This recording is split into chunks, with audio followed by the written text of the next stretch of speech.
Hello, my name is Mike Sahari, and I'm with the Church of Scientology, Mission of Riverdale, and this is a Sunday service, so here we go. Now I'm going to change the order of the Sunday service this particular time. It'll make more sense to you once we're done, but I'm going to start with the Creed of the Church, so here we go.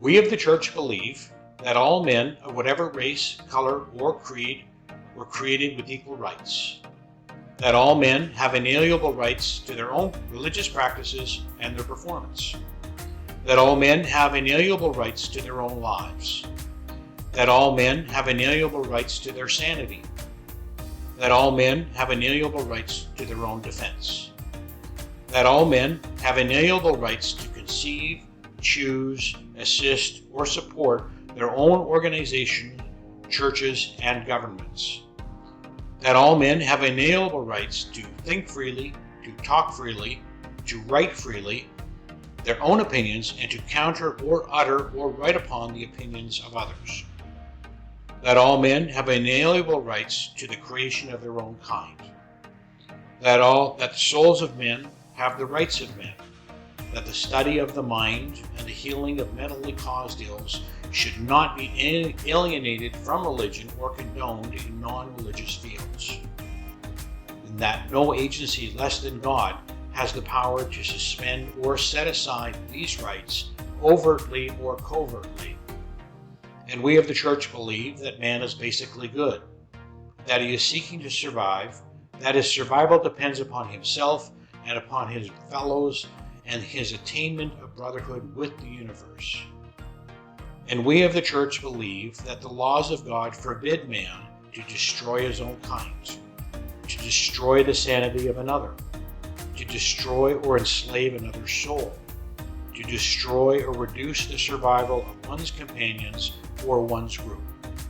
And we of the Church believe that the spirit can be saved, and that the spirit alone may save or heal the body. All right, so this is what the Creed of the Church is, and this is what it is that we believe.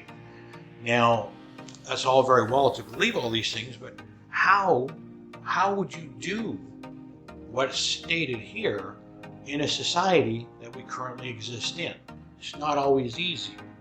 It's not always easy to maintain a viewpoint in spite of other opinions or what it is that you see or read or hear.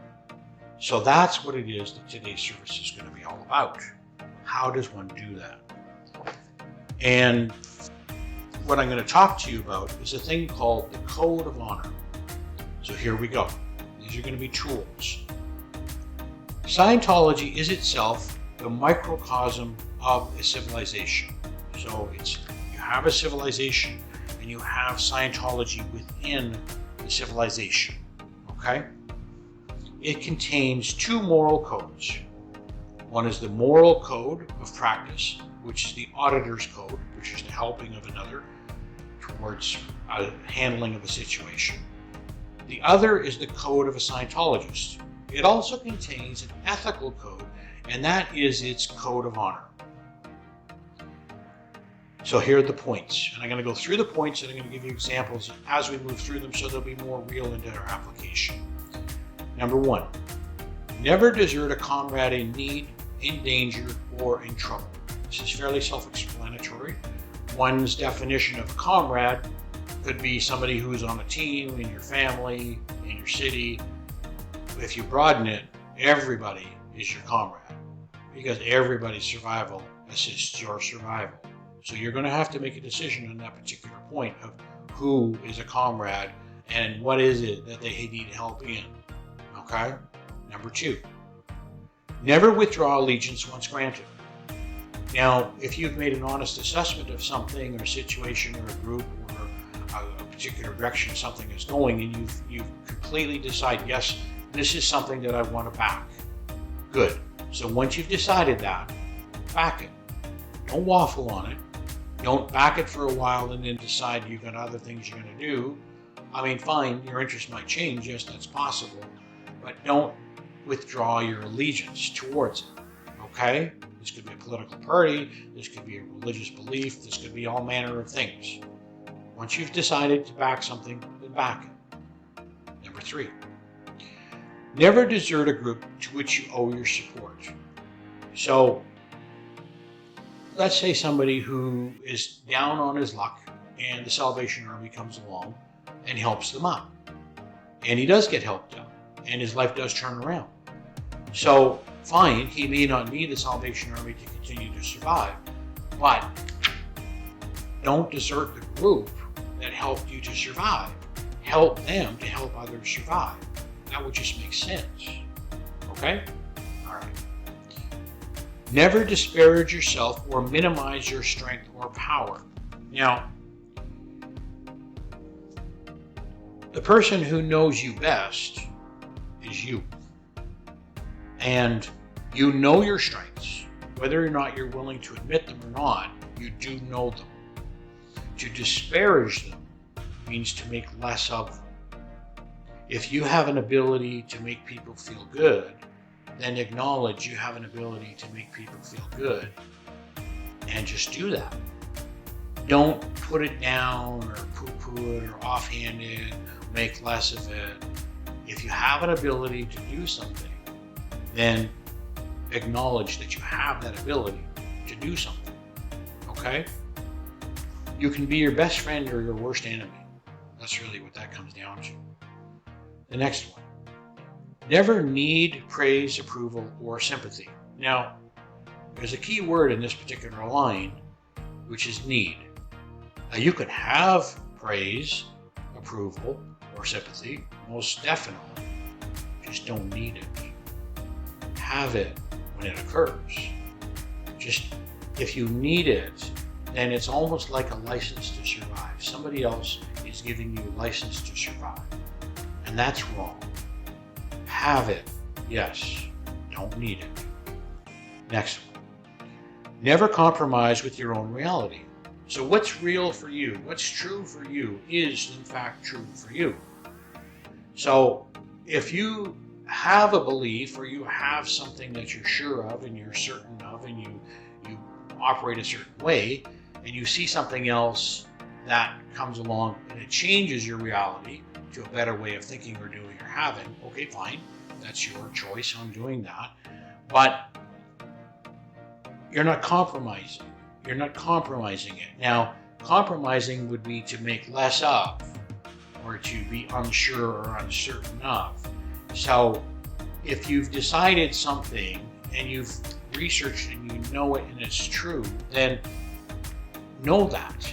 Just know that and have it as a certainty for yourself. Because what it does is it acts as a stability, a stable point, a foundation of this is where I'm operating from to reach out to. Okay? If that's your reality, and life can present all manner of things and you can become brighter by studying things, hearing things, or whatever else, sure, and your reality can change, which gives your stability and your foundation a stronger point to start from. Okay? All right. Never permit your affinity to be alloyed. All right, so this is a funny word, alloyed here. Alloyed means to add something to.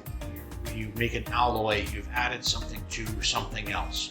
So if you have a strong affinity towards somebody, and then somebody else comes along and starts to nitpick, natter, whatever, and all of a sudden you start to doubt, this is a little bit like your allegiance being granted. It's like, no, you love that person for who and what they are. Things might have occurred, but you still have a basic affinity for that particular person. So maintain that. Maintain that. Find out whatever it is that's going on. Help them to be able to get back to wherever they were, or help them to become even better than they are. Okay? But don't let somebody else's opinion or whatever color your affinity for something. I'm going to move on. Do not give or receive communication unless you yourself desire it. This is a difficult one. You get asked in conversations in life for comment on this, comment on that. If you don't want to comment on it, then don't comment on it. If you don't want to have a particular conversation with somebody, don't have a conversation with somebody. I mean, there's social graces and then there's personal integrity, which is what we're talking about here. It's like If you have an opinion about something and you don't necessarily feel that giving it in a particular environment is going to benefit you in any way or benefit them, don't give it. It's not, you have that choice.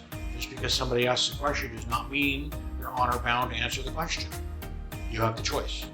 So do not give or receive communication unless you yourself desire it. Okay? Next one. Your self-determinism and your honor are more important than your immediate life. Now, there's an assumption here that you could have a life, say, in a particular trade or a function or a title, father, mother, factory worker, factory foreman, owner of a company. You could have a manner of different ways of deciding that's your life, or you could just have, say, your life as a whole, and then maybe there's more. So the decisions that you make in your life, your self-determinism and your honor, color how things will proceed forward from there. So you have to maintain your own self-determinism, and you have to maintain your own honor as you move through life, because those are more important than life itself. Because they will color, they will create a path for you that you may not want to walk because of a casual decision. And it's not always easy.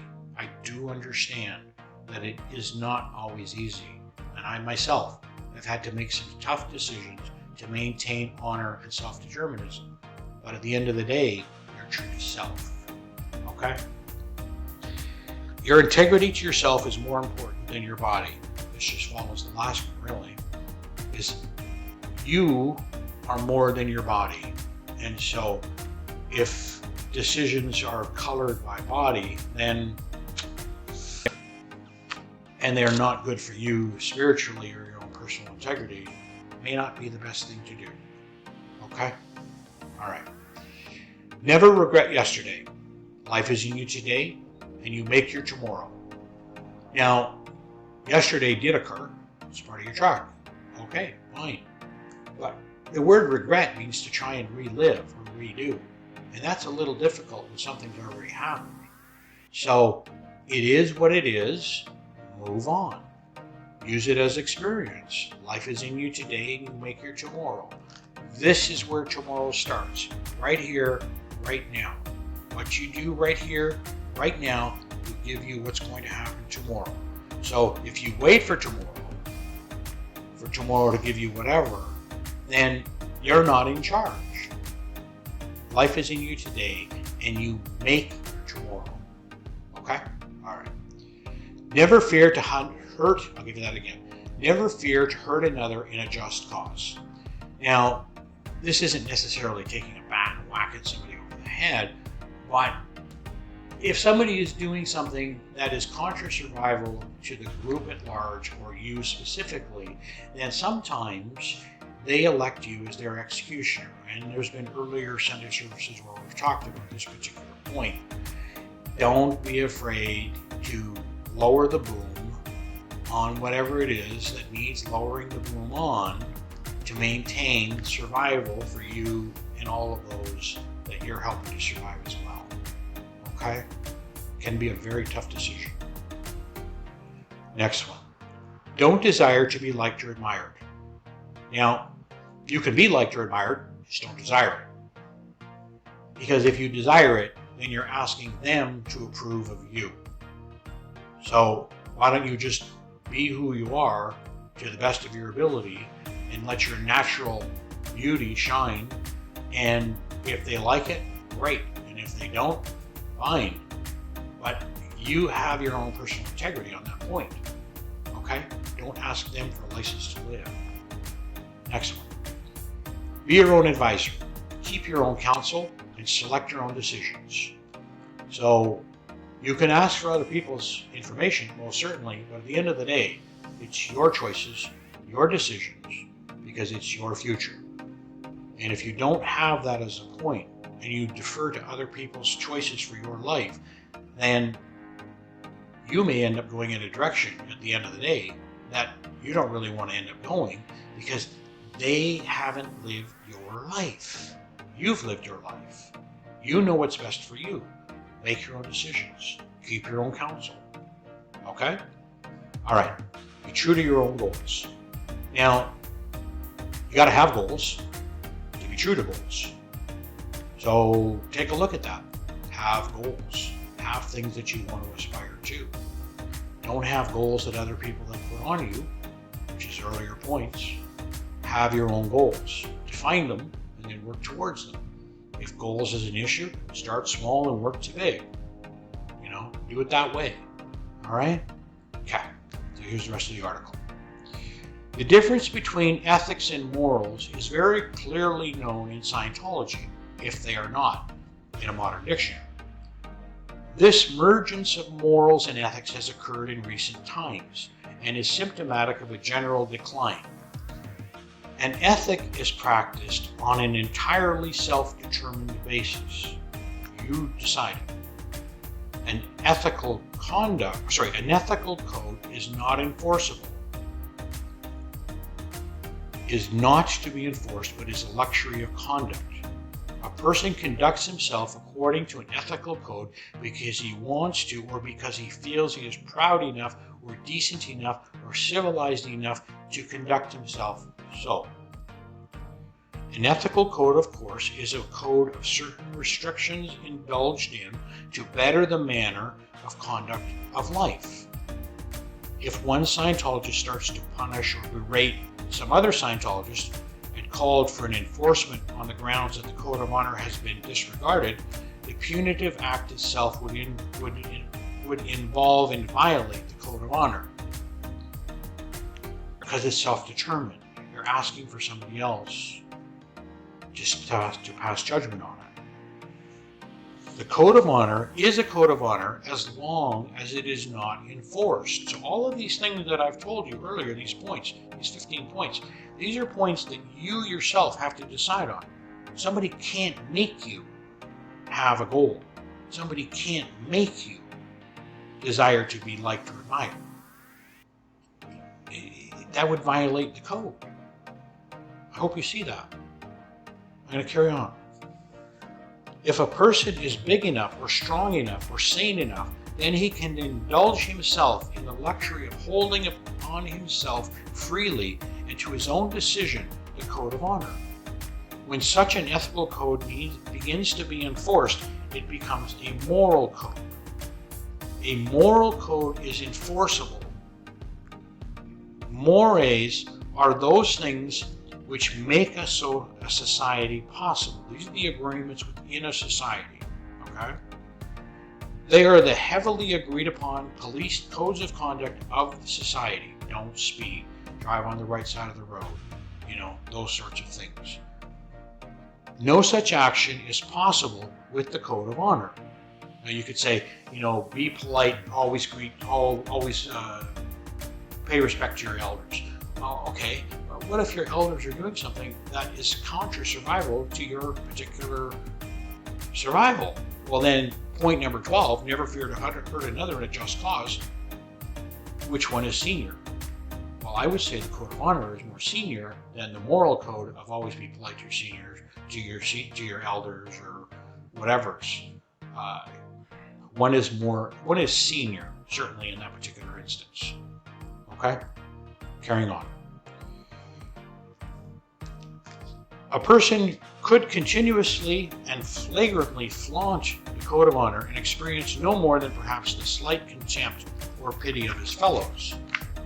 The code of honor clearly states conditions of acceptable comradeship among those fighting on one side against something which they conceive should be remedied, while anyone practicing the only one, believes it is possible to have a fight or contest only so long as one remains the only one and confronts as that single identity all of existence. It is not very workable to live without friends or comrades in arms. So the code of honor allows you to, one, maintain your own integrity, but also to help the others as well who are moving in a similar direction towards survival. If you have the concept that there's only you and only your survival is important, and for everybody else is just on their own, you're not going to have many friends. Okay. Amongst those friends and comrades in arms, one's acceptability and measure is established fairly well by his adherence to such a thing as the code of honor. Anyone practicing the code of honor would maintain a good opinion of his fellows, a much more important thing than having one's fellows maintain a good opinion of one. So this is your opinion of others is good rather than depending on their opinion of you, which would be good if you followed the code, just by natural selection. That's the way it would occur. All right. If you believed man was worthy enough to be granted by you sufficient stature so as to permit him to exercise gladly the code of honor, I can guarantee you that you would be a happy person. So you're willing to have others follow the code too. A miscreant is one who behaves criminally or viciously. So, having that as a definition, if you found an occasional miscreant falling away from the best standards you have developed, you yet did not run away from the rest of man, and if you discovered yourself betrayed by those you were seeking to defend, and yet did not then experience a complete reversal of opinion about all your fellow men, there would be no dwindling spiral for you, because you still would maintain the basic premise that man is basically good, sometimes messed up, but basically good. And the code of honor is you to that being at a much higher level of survival. That's really where we're going here.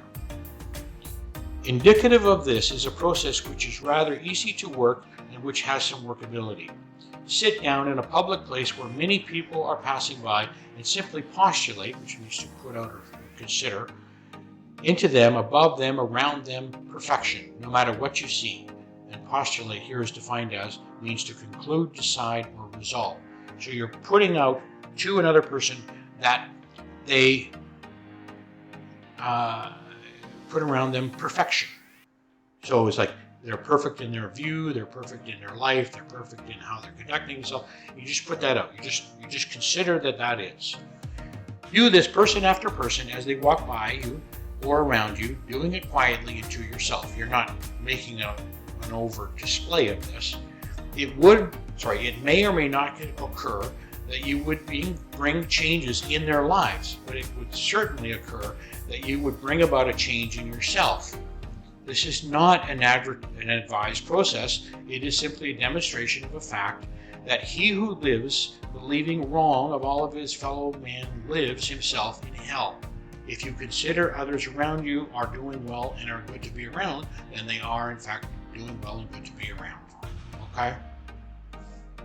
The only difference between paradise on earth and hell on earth is whether or not you believe your fellow man worthy of receiving from you the fellowship and devotion called for in this code of honor. All right? So you can learn more about this particular code. There's a course, Personal Values and Integrity, which you can do, which will walk you through the points and have you do some drills to be able to better handle them. I hope this helps you in this troubled society, which may or may not be trouble for you, depending on how you're personally already following your code of honor. Okay? Make life good for yourself and others. Fair enough? Okay.